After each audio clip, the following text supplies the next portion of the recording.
बिस्मिल्लाहिर्रहमानिर्रहीम।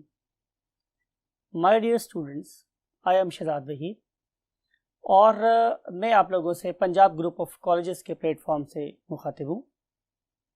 और आप लोग बहुत अच्छे तरीके से जानते हैं कि हम चैप्टर नंबर 1 को स्टार्ट कर चुके हैं और आज उसका लेक्चर नंबर 7 है, राइट। और लास्ट लेक्चर में आपको याद होगा कि हम लोगों ने आपसे services of biology to the mankind पे डिस्कशन स्टार्ट की थी। यू नो वेरी वेल कि हमने उसके 4 एट्रीब्यूट्स को स्टडी करने की ख्वाहिश का इजहार किया था। Number 1 was food and number 2 was clothing, right. और हमने कहा था कि डिफरेंट किस्म के जो हमारे कॉटन वेयर्स हैं वो हमें हमारी फसलों से हासिल हो रहे होते हैं। तो हम लोगों ने फसलों से एसोसिएटेड जितनी बातें थी वो सारी की सारी प्रीवियस लेक्चर में हम लोगों ने कर ली थी। Now we want to move to the role of biology in health. So let's move to the whiteboard. Yes, my dears, biology, and we have discussed the role of food and clothing and shelter, and now we want to move to the role of health. और health के जहाँ तक ताल्लुक है तो you know very well कि हम इस पे बीमारियों के बारे में बात करेंगे। एक बहुत मशहूर मकूला आपने सुन रखा है कि prevention is better than cure, यानी कि एहतियात इलाज से बेहतर है। तो हमारी सबसे पहली विश क्या है कि आप बीमार ही ना हो, राइट। और उसको हम लोग किस टॉपिक पे स्टडी करेंगे? प्रिवेंटिव मेजर में। तो जो सबसे पहला आज डिस्कशन हम स्टडी करने वाले आप लोगों के साथ, that is the preventive measures, right. हम बीमारी को फैलने से कैसे रोक सकते हैं? तो इसका एक आसान सा वे स्टूडेंट्स ये हो सकता है कि मैं ये देखूं कि ये बीमारी फैलती कैसे। मीन टू से कि नंबर 1 इसका कॉजेटिव एजेंट कौन सा है, यानी कि ये कोई वायरल डिसऑर्डर है या ये बैक्टीरियल डिसऑर्डर है या इसका ताल्लुक किसी और पॉजिटिव एजेंट के ग्रुप से हो सकता है, जैसे कि अमीबा वगैरह, जैसे कि जिसकी वजह से आप लोगों को डायसेंट्री हो रही होती है, तो बी टू से very first step is to know the name of the positive agent क्या है। फिर अगली बात हमारे पास ये है कि जब मैं पॉजिटिव एजेंट को स्टडी कर लूंगा तो आपको याद होगा हमने एक ब्रांच पढ़ी थी पैरासाइटोलॉजी भी, तो उसमें मैंने आपको ये बात बताई थी कि नॉट ओनली हमें पैरासाइट का पता होना चाहिए बल्कि हमें ये पता होना चाहिए कि पैरासाइट का साइकिल किस तरह कंप्लीट हो रहा है, वो किस किस स्टेज के ऊपर मुझे या और इंसानों को अफेक्ट कर सकता है। और हम एक अच्छे डॉक्टर, बायोलॉजिस्ट, रिसर्चर तभी हो सकते हैं जब हमें ये कैपेबिलिटी डेवलप हो जाए, ये सलाहियत पैदा हो जाए कि हम उन पर्टिकुलर पैरासाइट्स के साइकिल को ब्रेक कर सकते हो, राइट। तो क्या करेंगे हम लोग? हम उनके साइकिल को स्टडी करेंगे। स्टडी करने के बाद देखेंगे कि ये एक ऑर्गेनिज्म से दूसरे ऑर्गेनिज्म में कैसे जा रहा है, राइट। अब अगर हमें उनकी मोड ऑफ ट्रांसमिशन का पता चल गया और हम हुए अक्लमंद, जो कि मोस्ट ऑफ अस नहीं है, ऑनेस्टली स्पीकिंग, हमें ये बात पता है कि ये वाला डिसऑर्डर कैसे ट्रांसमिट होता है, but still we don't care about its mode of transmission. हम बहुत सेल्फिश हो जाते हैं। इसकी मैं आपको मिसाल ये देता हूँ कि मुझे ये बात पता है कि जब मुझे नज़ला और ज़ुकाम होगा तो जब भी मैं स्नीजिंग करूँगा तो आई विल एयरबॉर्न, मैं हवा में शामिल कर दूंगा बहुत से वायरसेस को। तो जब यही वाले वायरसेस बीइंग पैरासाइट दूसरे ऑर्गेनिज्म की बॉडी में जाएंगे तो जाहिर है वो भी क्या हो जाएगा, अफेक्टेड हो जाएगा। लेकिन चूंकि मेरा लेक्चर बहुत ज़रूरी है, चूंकि मेरी क्लास बहुत ज़रूरी है और चूंकि ये सारी एक्टिविटीज जो मैं चल रही है बहुत ज़रूरी है, तो हम लोग कभी भी केयर नहीं करेंगे और हम एक मजमे में, एक ग्रोह में जाके छींके मारना शुरू कर देंगे। हमें इस बात का एहसास ही नहीं हो रहा कि मेरी से छींक की वजह से डिजीज की 1000 लोगों में ट्रांसमिट हो सकती है। But if we are wise enough तो हम बहुत सी बीमारियों को सिर्फ और सिर्फ ट्रांसमिशन कंट्रोल करके कंट्रोल कर सकते हैं। बातों को मेरी समझ आ रही है ना? तो वी शुड डू साइकिल क्या है, एक वायरस, एक बैक्टीरिया कैसे ट्रांसमिट हो रहा है, और अगर मुझे उसकी ट्रांसमिशन का वे पता चल जाए तो मैं उसे कैसे ब्रेक कर सकता हूँ। आप लोगों की बुक में 2 एग्जाम्पल्स दी गई हैं, उनमें से एक का नाम है एड्स, दूसरे का नाम है हेपेटाइटिस वायरस। अगर आप लोग एड्स वायरस की बात करें तो एड्स का जो वायरस है वो डिफरेंट वे से ट्रांसमिट हो सकता है।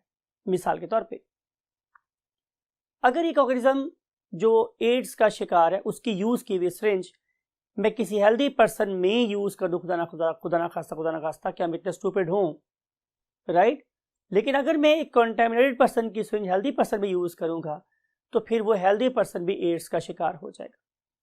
सिमिलरली अगर एक पर्सन एक बार्बर के पास जाता है और वो उसका ब्लेड या रेजर यूज करता है जो कि कंटेमिनेटेड है और उसी रेजर को वो यूज कर रहा है ऑन द हेल्दी पर्सन, खुदा ना खास्ता वो इस ब्लड के कांटेक्ट में आ जाता है, तो डेफिनेटली बार्बर के थ्रू भी ये वाला वायरस ट्रांसमिट हो सकता है।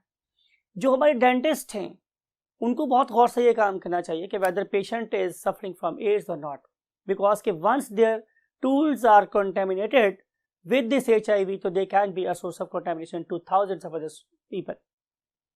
Same is the case of hepatitis. Hepatitis में भी हमें ये वाला काम करना है। बहुत सी डिजीज ऐसी होती हैं जो ब्लड के थ्रू फैल रही होती हैं, बहुत सी डिजीज ऐसी भी हैं कि जो थ्रू सेक्सुअल कांटेक्ट फैल रही। तो अगर ऐसी कोई डिजीज है जैसे कि एड्स, तो उस टाइप पे जाहिर है हम लोगों को सेक्सुअल कांटेक्ट को अवॉइड करना चाहिए।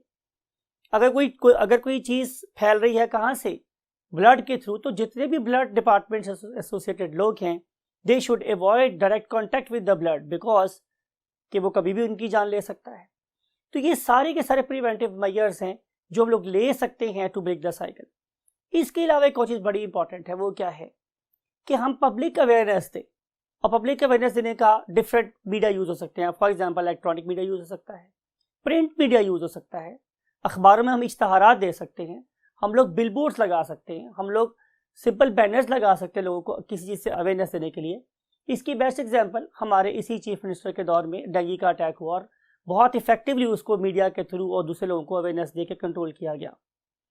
सो हम बहुत से तरीके से चीज़ों को कंट्रोल कर सकते हैं by using a little awareness. और अवेयरनेस देने का जो बेस्ट सोर्स है वो क्या है, ज़ाहिर media, print media, cable, electronic media, that. तो इन सारी चीज़ों को हम किस ज़मरे में प्लेस करते हैं, definitely in the terms of what preventive measures. My dear students, हमारी पहली ख्वाहिश क्या है? हमारी पहली ख्वाहिश है कि इंसानियत बीमार ही ना हो, और इस पर्पज़ के लिए हम एक काम और भी कर रहे होते हैं, और वो काम क्या होता है? वैक्सीनेशन। पहले वाले केस में हमने सिर्फ और सिर्फ प्रिवेंटिव मेजर्स लिए थे, लेकिन कोई मेडिसिन यूज़ नहीं की थी। लेकिन सेकेंड स्टेप में हम एक मेडिसिन के थ्रू प्रिवेंटिव मेजर ले रहे हैं। It is also preventive measure. Keep this thing in your mind. Vaccine is not a medicine, it is a preventive tool, right? तो वैक्सीनेशन में आप लोगों को पहले ये बात पता नहीं चाहिए कि हम किन किन डिजीजेस को वैक्सीनेट कर सकते हैं। तो मोस्ट प्रोबेबली हम लोग वायरल डिसऑर्डर को वैक्सीनेशन के थ्रू कंट्रोल कर सकते हैं। इसका मतलब हरगिज़ ये नहीं है कि बैक्टीरियल डिसऑर्डर कंट्रोल नहीं हो सकते। फॉर एग्जाम्पल मीजल्स है, मम्स है, स्मॉल पॉक्स है, चिकन पॉक्स है, राइट? ये कुछ ऐसे डिसऑर्डर्स हैं जिनके नाम आपकी बुक में लिखे हुए हैं। There are many more viral disorders जो किस में आते हैं, वायरल डिजीज के ज़मरे में आते हैं। इनमें से एक डिजीज थी जिसका नाम क्या था स्टूडेंट्स? Small pox. 1796 की बात है। एक साइंटिस्ट कह सकते हैं आप लोगों को, नाम था एडवर्ड जेनर। उसने सबसे पहले कॉ पॉक्स के वायरस को यूज किया to cure human small pox. मैं दोबारा रिपीट कर रहा हूं, उसने कॉ पॉक्स के वायरस को यूज किया to cure human small pox, right? तो चूंकि सबसे पहले वैका का मतलब होता है काउ, तो सबसे पहले हमने गाय को इस्तेमाल किया था to carry out the vaccination और इम्यूनाइजेशन। तो इसीलिए हम आज भी उसी यू कैन से चीज़ को याद करते हैं। इम्यूनाइजेशन करते हुए बेसिकली हम उसको इम्यूनाइजेशन कर रहे होते हैं, उसके डिफेंसिव सिस्टम को प्रोएक्टिव कर रहे होते हैं। लेकिन बहरहाल हम इस टेक्निक को वैक्सीनेशन बोलते हैं, और वैक्सीनेशन को हमने फर्स्ट टाइम यूज किया था to cure a very lethal human disorder it is called as what? Small pox. और आज हम लोग एड्स की वैक्सीन बनाने की कोशिश भी कर रहे हैं। साउथ अफ्रीका में एड्स की कुछ वैक्सीन बनी, उस पर ट्राई भी हुआ, लेकिन बहरहाल it is a ongoing battle between this particular lethal virus and the scientist. ये वायरस कॉन्टिन्यूसली अपने आप को रिशफल, अपने DNA को रिशफल करता रहता है, अपने आप को मॉडिफाई करता रहता है, और जो हम लोग हैं वो कोशिश ये कर रहे हैं उसके अगेंस्ट को सक्सेसफुल क्या बना ले, वैक्सीन बना ले, राइट। तो बहाल ये काम चल रहा है। अगर आज मैंने वहाँ पर पॉइंट लिखा है इंपॉर्टेंट, आपकी बुक में लिखा हुआ वो क्या है, शॉर्ट्स। अब शॉर्ट्स क्या होती है स्टूडेंट्स, आपने देखा होगा कि जो आपके घर में कोई छोटा बच्चा है तो आमतौर पे हर 2 या 3 महीने के बाद या 6 महीने के बाद हम क्या करते हैं कि पोलियो वाली टीम को आपके घर पे भेजते हैं और उसे कहते हैं जनाब कि इसे आप लोग तकरीबन 10 बरस की उम्र तक बार बार पोलियो की तरह पिलाते रहें। हर दफ़ा जो डोज बच्चे की बॉडी में जाती है उसे हम लोग क्या बोलते हैं, शॉट। तो जब हम बार बार रिपीटेड शॉट्स देते हैं तो उसका इम्यून सिस्टम एक्टिवेटेड रहता है और वो बच्चा बीमारी से बच जाता है, राइट। सो इसके बारे में बहुत डिटेल से चैप्टर नंबर हम लोग 5 और 6 में डिस्कस करेंगे और फिर चैप्टर नंबर 14 में भी हमारे पास पूरा एक टॉपिक है इम्यूनाइजेशन का। बहरहाल इंशाल्लाह with the passage of time you will learn all the things. ये तो हमारी दोनों ख्वाहिशात थी कि इंसानियत बीमार ही ना हो और काफ़ी हद तक हम वायरल डिसऑर्डर के केसेस में कामयाब भी हैं। फॉर एग्जांपल स्मॉल पॉक्स के बारे में तो हम ये नकारा बजा चुके हैं, ढोल बजा चुके हैं कि परहैप्स वी हैव एलिमिनेटेड, हमने रिमूव कर दिया है स्मॉल पॉक्स को from the face of earth and we are trying to do it for the diseases as well. लेकिन ये क्यों नहीं कामयाब हो रहे हम लोग, इसको हम नेक्स्ट की चैप्टर में डिस्कस करेंगे। सो अगर बीमार हो गए खुदा न खास्ता आप लोग तो फिर हम क्या करेंगे, ज़ाहिर है फिर हम ट्रीटमेंट के लेवल के ऊपर आ जाएंगे। तो जब मैं ट्रीट करना चाहता हूँ तो वो ज़ाहिर है डिफरेंट तरीके से हो सकती है। मुमकिन है मैं ड्रग को यूज़ कर रहा हूँ, या मुमकिन है मैं कोई नॉन ड्रग मेथड यूज़ कर रहा हूँ to carry out our treatment. वो क्या क्या हो सकते हैं आइए स्टडी करते हैं। ड्रग में जो सबसे पहली चीज़ आ रही है वो है मेरे पास antibiotics. And you know very well anti mean against, anti और एंटी इसका मतलब होता है स्टूडेंट्स व्हाट, अगेंस्ट, कि वी आर वर्किंग और we are administering medicine against biotics life. मैं फिर बात कर रहा हूँ, उस जमाने में जब हमने इनाम प्रपोज किया था तो हमारा ख्याल ये था कि जो सबसे छोटी फॉर्म ऑफ लाइफ है वो क्या है, बैक्टीरिया। तो बैक्टीरियल लाइफ को किल करने के लिए जो मेडिसिन हम यूज कर रहे थे उसका नाम क्या था, एंटीबायोटिक्स, राइट। अब डिफरेंट किस्म के एंटीबायोटिक्स हैं जो डिफरेंट किस्म के बैक्टीरियल डिसऑर्डर्स के लिए इस्तेमाल होती हैं। क्या होती हैं, कैसे काम करती हैं, इनका मोड ऑफ एक्शन क्या होता है, कितनी जनरेशंस हैं, ये सारी की सारी डेफिनेटली हम चैप्टर नंबर 5 में जाके पढ़ेंगे। अब हम स्टडी कर रहे हैं नेक्स्ट थिंग को, वो नेक्स्ट कॉन्सेप्ट एक और है that is called as a chemotherapy. अब केमोथेरेपी भी क्या है, बेसिकली ये भी एक मेडिसिन है, राइट। जैसे कि एंटीबायोटिक्स एक मेडिसिन है, अगर आप एक पेंसिलिन खा रहे हैं वो भी एक केमिकल है, उसके लिए उसको भी मैं आपकी बॉडी में डाल रहा हूँ तो बेसिकली वो भी एक केमोथेरेपी ही है। अगर आप पानी पिए तो क्या पानी केमिकल नहीं है, वो भी केमोथेरेपी कर रहे हैं आप अपनी। लेकिन हम कैटेगोरिकली, अल्लाह माफ करे, केमोथेरेपी को वर्ड कब यूज करते हैं, जब खुदा न खास्ता हमारे पास कोई विक्टिम आ जाता है, किसका, कैंसर का। तो जब आप लोगों के पास कोई कैंसर का पेशेंट आएगा तो मैं एंटी कैंसर ड्रग्स यूज करूंगा। These anti cancer drugs they are basically capable of identifying abnormal cells, binding with them and altering only the working of cancerous cells and trying to kill it gradually, right। तो इस किस्म की medicine को जो ये काम कर सकती हो उसे हम लोग नाम देते हैं व्हाट, केमोथेरेपी। लेकिन मैं फिर मतलब बता रहा हूँ कि हम केमोथेरेपी का वर्ड कैटेगोरिकली खास तौर पे उन मेडिसिन के बारे में यूज करते हैं जो कैंसर को क्योर करने में इस्तेमाल होती है। Otherwise drinking of water is also your own chemotherapy. लेकिन समटाइम ऐसे होता है कि जो हमारा कैंसर है वो किसी खास टाइप का होता है और उससे हम लोग बोलते हैं मेलिग्नेंट कैंसर, राइट। अब मेलिग्नेंट का मतलब ये होता है स्टूडेंट्स कि उसकी जड़ें हैं, वो एक रूटेड कैंसर है। मिसाल के तौर पे कि ये यहाँ से कैंसर स्टार्ट हुआ तो ये प्रोलिफरेट करता हुआ, फैलता हुआ क्या हो गया, दूसरे ऑर्गन्स तक भी चला गया। अगर मेरे पास ऐसा हुआ तो फिर सिर्फ और सिर्फ फॉर एग्जांपल मैं इसको यहाँ ये सारा रिमूव कर देता हूँ, कैंसर को बॉडी में से ये सारा मैंने रिमूव कर दिया, लेकिन अगर इसका ये छोटा सा पीस भी दरमियान में रह गया तो फिर it is equally potent, mean उसमें बिल्कुल पूरी सलाहियत मौजूद है कि वो दोबारा से प्रोलिफरेट हो सकता है, दोबारा से फैल सकता है। तो हम क्या कर रहे होते हैं कि तो हमने सर्जिकल यू कैन से मैनिपुलेशन की, उसकी सर्जरी कर दी, उसको हमने ऑपरेट कर दिया, उसको वहाँ से निकाल दिया। दूसरा हम काम क्या कर रहे होते हैं साथ साथ कि हमें ये डाउट भी होता है कि खुदा न खासा कहीं छोटी मोटी जड़ जो है वो बाकी न रह गई हो, तो फिर हम लोग उस ऑर्गेनिज्म की रेडियोथेरेपी भी करते हैं। इसका मतलब ये नहीं है कि मुझे रेडियो सुनाते हैं, इसका मतलब ये है कि मुझे रेडिएशन लगाते हैं। तो जब मैं उसको रेडिएशंस लगाऊंगा तो इस पर्टिकुलर सेल के किल हो जाने का चांस क्या हो जाएगा, बढ़ जाएगा, और इस ऑर्गेनिज्म की लाइफ प्रोलॉन्ग होने का चांस भी उतना ही बढ़ जाएगा, राइट। तो ये दो टेक्निक्स हैं, one of them is called as chemotherapy, other one is called as radiotherapy, जिसके जरिए से हम कैंसर को क्योर कर सकते हैं। Then we move to the next thing. Sometime ऐसा भी होता है स्टूडेंट्स के हम एक जनरेशन की, एक नस्ल की स्टडी कर रहे होते हैं, नस्ल दर नस्ल। फॉर एग्जांपल दादा परदादा हैं, फिर दादा, फिर फादर, और फिर फॉर एग्जांपल बच्चा। It is called as pedigree, इसे हम पेडिग्री बोलते हैं। So once I am doing pedigree analysis, तो मुझे ये पता चल रहा है कि इस फैमिली में मिसाल के तौर पर ब्लड प्रेशर का डिसऑर्डर साथ साथ चल रहा है, या शुगर का मर्ज साथ साथ चल रहा है, या फॉर एग्जांपल कि इनकी फैमिली में कैंसर जो है वो generation after generation pass on हो रहा है। तो मैं क्या कर सकता हूँ, how I can serve this family. मैं ये कर सकता हूँ कि मैं आइडेंटिफाई करूँ कि इसमें किस किस्म का कैंसर है। कैंसर भी किसी जीन की एब्नॉर्मलिटी की वजह से हो सकता है, ब्लड प्रेशर किसी जीन की एब्नॉर्मलिटी की वजह से हो सकता है, शुगर एब्नॉर्मलिटी ऑफ जीन की वजह से हो सकती है। तो मैं क्या करूं कि मैं उस पर्टिकुलर ऑर्गेनिज्म की बॉडी में से एब्नॉर्मल जीन को एक्साइज कर दूं, निकाल दूं, रिमूव कर दूं, और उसकी जगह पे मैं एक नॉर्मल जीन इंसर्ट कर दूं, राइट। अगर मैं ये करने में कामयाब हो जाऊं तो फिर वो डिसऑर्डर जो नस्ल दर नस्ल उनकी फैमिली में चल रहा था वो इस नस्ल से आगे खत्म हो जाएगा। तो hence we can cure many gene oriented disorders using this very technology known as a gene therapy.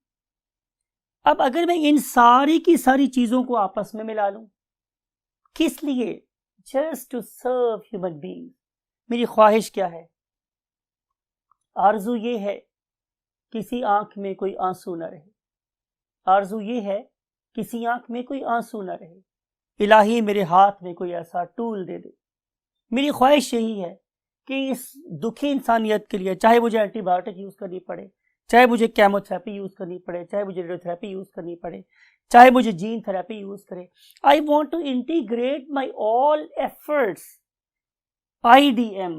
मैं इंटीग्रेट करना चाहता हूँ, मैं अपनी सारी एफर्ट्स को इकट्ठा कर लेना चाहता हूँ, और इकट्ठा करने के बाद मैं डिजीजेस को मैनेज करना चाहता हूँ। जैसे मैंने बोला कि आरजू ये है कि इस आंख में कोई आंसू ना रहे, और हमारी ख्वाहिश यही है कि हम किसी तरीके से इस दुखी इंसानियत की खिदमत करके उसको दुखों से आज़ाद कर सकते हैं। So using all techniques together to overcome the problems of the humanity, we name it as IDM. You have read this thing in previous lecture. We call it as integrated disease management. Whatever the disease may be, we combine our all efforts to overcome the disease. Now we want to move to the next concept. And next concept is cloning. अब cloning भी उसी ख्वाहिश का एक extended version है। ख्वाहिश क्या थी मेरे पास कि अगर किसी ऑर्गेनिज्म की डेथ किसी एक ऑर्गन की खराबी की वजह से हो रही है तो क्या मैं उससे वो ऑर्गन दे सकता हूँ, या अगर किसी ऑर्गेनिज्म के यहाँ नॉर्मल वे से औलाद प्रोड्यूस नहीं हो रही तो क्या हम उसे औलाद दे सकते हैं? क्या ऐसा पॉसिबल है कि मैं एक ऑर्गेनिज्म जैसा एक ऑर्गेनिज्म प्रोड्यूस कर सकूं? तो इन सारे सवालों का जवाब हम लोगों को कहाँ से नजर आता था? क्लोनिंग से आता था। अब क्लोनिंग बेसिकली है क्या? यू नो वेरी वेल, आप ग्रेड 9 में पढ़ के आए होंगे कि मैंने दो आइडेंटिकल इंडिविजुअल बनाने से एक ये सर शहजाद है, क्या एक बिल्कुल डिट्टो कॉपी सर शहजाद की ओर पैदा हो सकती है? तो आंसर इज यस। अगर मैं ऐसा करने में कामयाब हो जाऊं तो वो जो साथ मेरे बंदा खड़ा होगा that would be my clone, वो मेरा क्लोन होगा। और अगर आप हैं, अगर मैं आप जैसा एक ऑर्गेनिज्म डिट्टो प्रोड्यूस कर लूं 100% सेम, तो इसका मतलब है वो आप लोगों का क्लोन होगा, और हम ऐसा कर सकते हैं।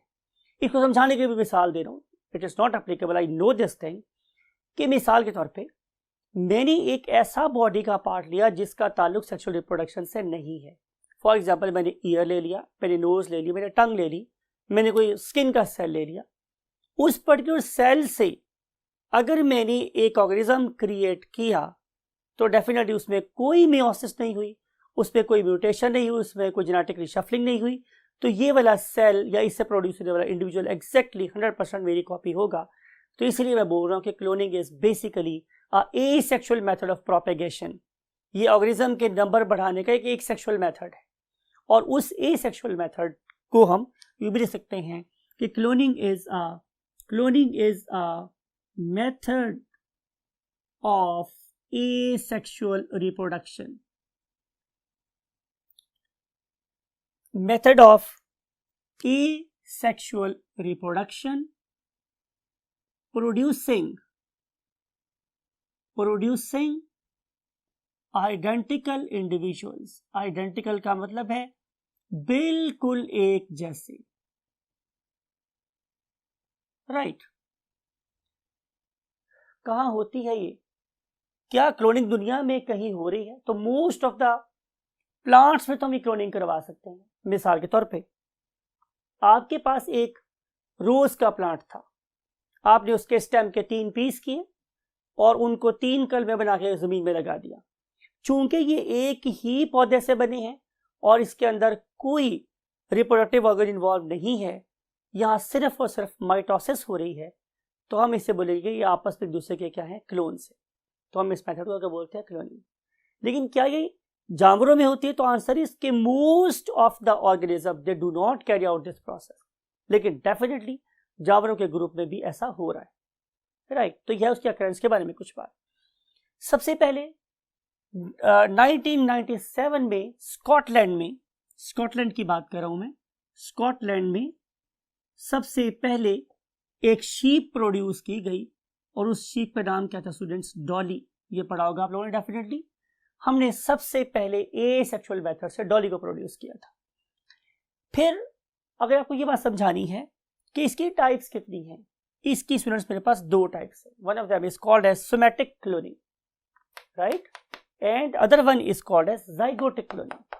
कैसे करते हैं हम ये वाला काम, आइए देखते हैं। Look at this, you know very well कि there is a reproductive organ in the female body that is called as ovary, and this particular ovary is making what egg with 1n number of chromosomes because it is producing through the process of meiosis, right? You know meiosis is a reductional division, तो जब number of chromosome half होंगे तो जाहिर है chromosome 1n हो जाएगा। तो जितने भी एग्स होते हैं उनके अंदर नंबर ऑफ क्रोमोसोम 1n होता है। ये वाला सेल कब डिवाइड करता है, जब इसके अंदर एक स्पर्म पेनिट्रेट करेगा, राइट। जरा बात को गौर से सुनिएगा। इस स्पर्म के अंदर जो न्यूक्लियस है उसमें नंबर ऑफ क्रोमोसोम भी कितने हैं, 1n। एग में नंबर ऑफ क्रोमोसोम कितने हैं, 1n। जब एग का 1n स्पर्म के 1n से मिलेगा तो यहां पे एग में नंबर ऑफ क्रोमोसोम हो जाएंगे कितने, 2n। और जब नंबर ऑफ क्रोमोसोम्स 2n हो जाएं, राइट, तो हम इसे क्या नाम देते हैं, जाइगोट। इंपॉर्टेंट बात है ये, हम इसे क्या नाम देते हैं, जाइगोट, राइट। इसका मतलब ये हुआ कि अब ये सेल डिवाइड करना शुरू कर देता है। अगर मैं ऐसा करने में कामयाब हो जाऊं कि इसमें नंबर ऑफ क्रोमोसोम 2n कर दूं किसी तरीके से विदाउट इंसर्टिंग स्पर्म, तो ये वाला एग भी वैसे ही डिवाइड करना शुरू करेगा या नई लाइफ की फाउंडेशन रख देगा जैसे एक नॉर्मल जाइगोट कर रहा होता है। हमने ऐसा ही किया। हम लोगों ने एक शीप की ओवरी ली, उस ओवरी में जाहिर है क्या हुई थी स्टूडेंट्स, मायोसिस, और उसके रिजल्ट में इस पर्टिकुलर एग में नंबर ऑफ क्रोमोसोम कितने थे, 1n। टर्निंग पॉइंट है, प्लीज बी अटेंटिव, गौर से सुनिएगा मैं क्या बात कर रहा हूं कि यहां पे नंबर ऑफ क्रोमोसोम कितने हैं, 1n। अब मैं करने के लगा हूं कि मैंने उस पर्टिकुलर शीप के मिल्क ग्लैंड में से क्या लिया, मैंने एक सोमैटिक सेल, सोमा का मतलब होता है बॉडी का सेल, बॉडी के सेल से मुराद ये है कि वहां पे नंबर ऑफ क्रोमोसोम कितनी हैं, 2n। मैंने उसके मिल्क ग्लैंड में से एक सेल निकाला, उस सेल में जो नंबर ऑफ क्रोमोसोम थे वो कितने थे, 2n। बात को जरा गौर से देखिएगा स्टूडेंट्स, मैं क्या कर रहा हूं, मैंने 1n क्रोमोसोम को यहां से निकाल दिया, 1n क्रोमोसोम वाले न्यूक्लियस को यहां से निकाल दिया और यहां पे सोमैटिक सेल में से न्यूक्लियस लेके डाल दिया। यू नो वेरी वेल कि सोमैटिक सेल माइटोसिस से बनता है और जब वो माइटोसिस से बनेगा तो नंबर ऑफ क्रोमोसोम कितने होंगे, 2n, राइट। अब इस पर्टिकुलर एग में जो नंबर ऑफ क्रोमोसोम हो जाएंगे वो क्या हो जाएंगे, 2n। तो मैंने आपसे क्या बोला था कि जो ही नंबर ऑफ क्रोमोसोम 2n होंगे तो ये वाला सेल मीन ये वाला एग बिहेव करेगा as zygote and it will undergo the process of you can say development, और जब डेवलपमेंट के प्रोसेस से गुजरेगा तो इससे एक नया ऑर्गेनिज्म क्रिएट होगा। चूंकि ये मैंने शीप की बात कर रहा था तो जाहिर है इससे जो ऑर्गेनिज्म क्रिएट होगा वो भी क्या होगी, जाहिर है शीप होगी। अब जरा बात को गौर से सुनिएगा, ये वाली शीप रिप्रोडक्टिव सेल से नहीं बनी, मींस गैमेट से नहीं बनी, ये तो बनी है एक नॉर्मल न्यूक्लियस से जिसमें क्या हुई थी, माइटोसिस, क्या नहीं हुई थी, मियोसिस। जेनेटिक रिशफलिंग नहीं हुई, जेनेटिक मॉडिफिकेशन नहीं हुई। तो चूंकि इसमें कोई भी चीज नहीं आई तो जो शीप अब प्रोड्यूस होगी वो वाली शीप 100% किस तरह की होगी, इस जैसी, राइट। जिसके मिल्क ग्लैंड में से मैंने ये सेल लिया था ये बिल्कुल अपनी उसी शीप जैसी होगी, डिट्टो कॉपी। तो ये दोनों आपस में क्या कहलाएंगी, क्लोन। आखिरी दफा रिपीट कर रहा हूं, जिस पर्टिकुलर शीप के मिल्क ग्लैंड में से मैंने ये सेल लिया था और ये वाली शीप, चूंकि दोनों का डीएनए बिल्कुल एक जैसा है तो ये दोनों आपस में क्या कहलाएंगी, क्लोन्स, राइट। अब इसमें यूज हुआ सोमैटिक सेल, प्रोसेस कहलाया सोमैटिक क्लोनिंग। लेकिन एक और मेथड भी है, उसे हम बोलते हैं जाइगोटिक क्लोनिंग। वो हम कैसे करते हैं, वो बहुत आसान सी बात है। Look at this now, you know very well कि जब एक स्पर्म किससे मिलता है, एग से, जब एक स्पर्म किससे मिला, एग से, तो इनके मिलने से क्या बन गया, मैंने अभी बोला था आप लोगों के लिए, वेरी गुड, जाइगोट बन गया, राइट। ये मेरे पास जाइगोट बन गया। अब मैं करूंगा क्या कि मैं इस पर्टिकुलर जाइगोट को डिवाइड करवाऊंगा, कितने सेल्स में, 2 सेल्स में। अब ये 2 सेल्स किस तरह से डिवाइड हुए हैं, by means of mitosis, right.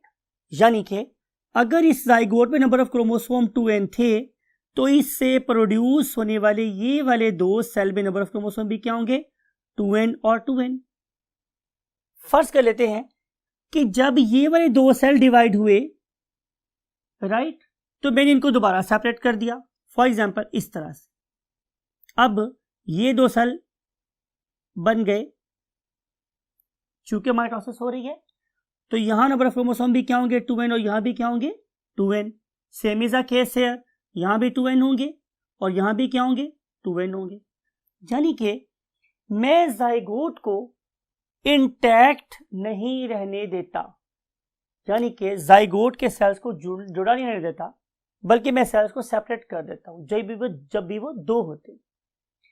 मतलब ये हुआ कि एक जाइगोट से पहले 2 सेल बने, फिर 2 से 4 सेल बने, फिर 4 से फॉर एग्जाम्पल 8 सेल बने, और 8 से फॉर एग्जाम्पल 16 सेल बन गए, राइट।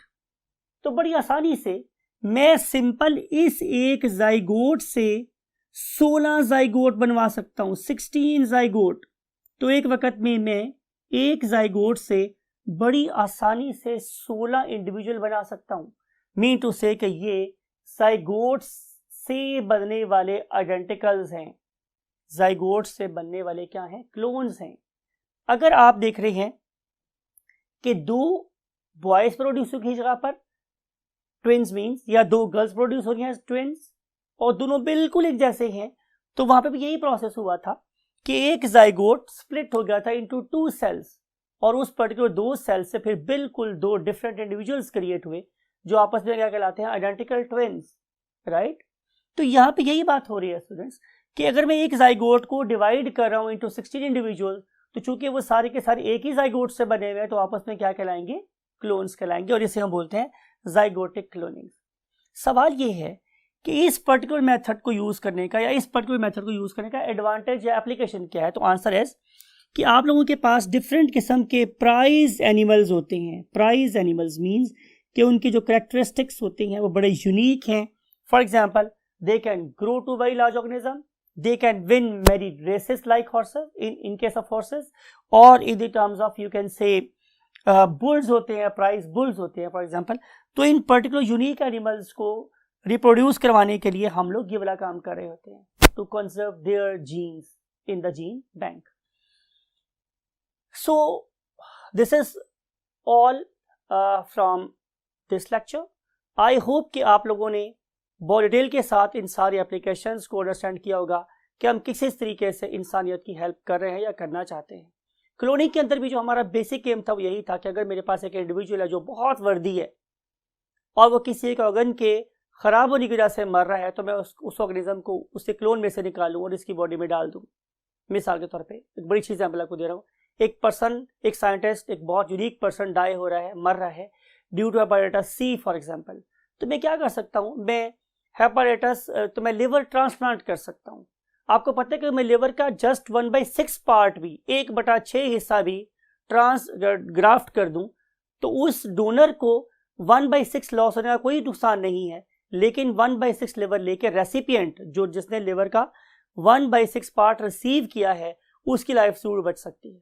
तो अगेन यहाँ पर भी मेरे यूजेनिक एम्स है, मेरा पर्पस यही है, मेरा मकसद यही है कि मैं ह्यूमैनिटी को क्या दे दूँ, आराम दे दूँ, सुकून दे दूँ। So that's it for today. अपने लिए आसानियाँ तलाश कीजिए, अपने लोगों में आसानियाँ बांटिए, पर्टिकुलरली अपने ग्रेट पेरेंट्स का बहुत अदब कीजिए